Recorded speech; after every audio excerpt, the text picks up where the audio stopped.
On the last day of the 5-day emergency sitting of Parliament, 2 loan facilities were approved for the agric sector. This was the Ghana Commercial Agriculture Project and the Agricultural Mechanization Service Centers.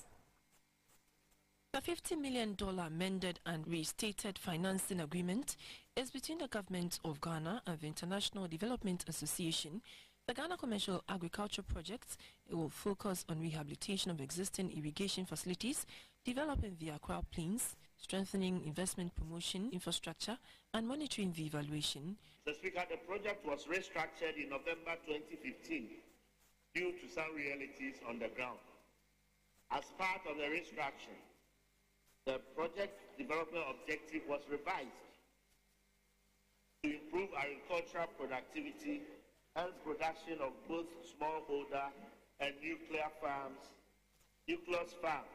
in selected project intervention areas with increased access to reliable water, land, finance, and agricultural input and output markets. And then looking at the original agreement, we were supposed to rehabilitate the tunnel and the via irrigation dam. But here we are trying to put aside the via project and concentrate on only the tunnel project. And we are told that there will be new irrigation drainage construction. Why are we going to undertake a new project of which we abandon the existing one? The project has undergone restructuring to conform to today's needs and ensure value for money.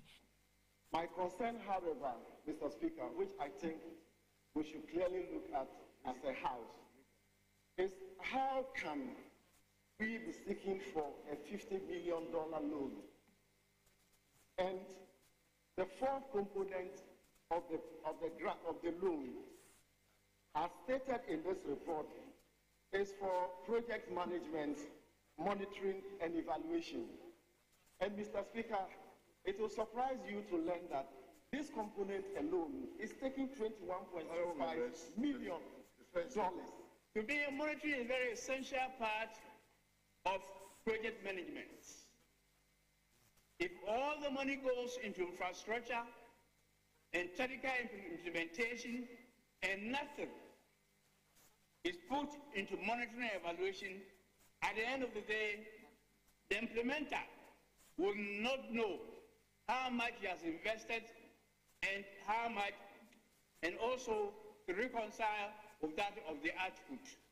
For the Agricultural Mechanism Services Centers, it is to provide machinery and equipment from Brazil to boost agric mechanization in Ghana. Beyond mechanization, we've also worked on extension officers, they being available, improving seeds, and making sure that we have dams to take care of the seasonal farming that happens in this country.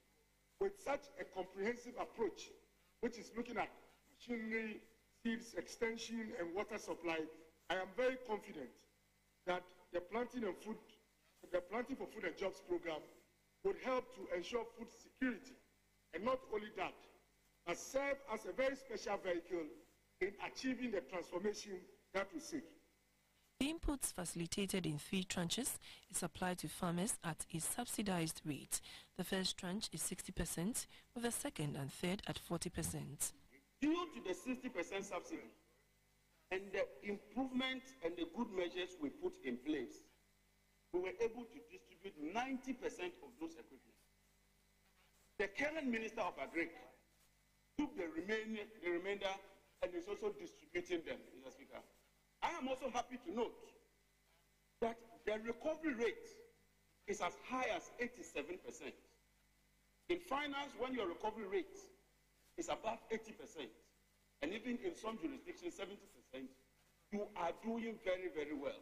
That is why I'm expressing worry that you are reducing the subsidy from 60 to 40, because inherent in that 40, it means that the cost now, instead of 40, is now going to be 60.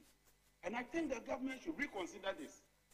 What the government needs to do, Mr. Speaker, is that you need to think about the subsidy, to improve on this subsidy to help the farmers. Some cautioned against giving out the equipment to politically exposed persons.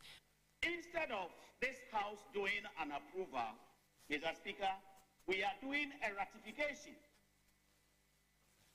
because the then government, and that was said by my colleague earlier on, and Mr. Speaker, if I may refer to the report, the observation, the first one is executive approval for first tranche.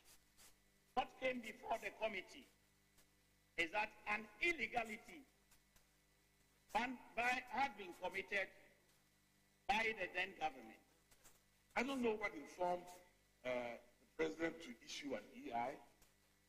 I don't know what informed the minister to instruct the governor.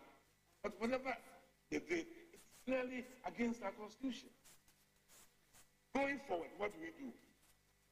Mr. Speaker, at a minimum, the governor and the minister should be summoned to the House to explain what, I mean, that's a different step.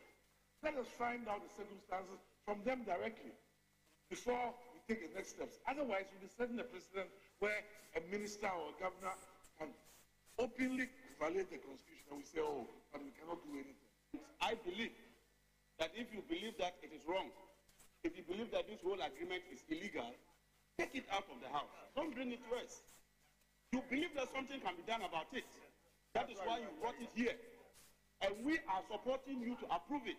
If you think that you don't need it because you believe it's illegal, please withdraw it. We will support you. The credit agreement on the Agricultural Mechanization Service Center is between the government of Ghana and Brazil.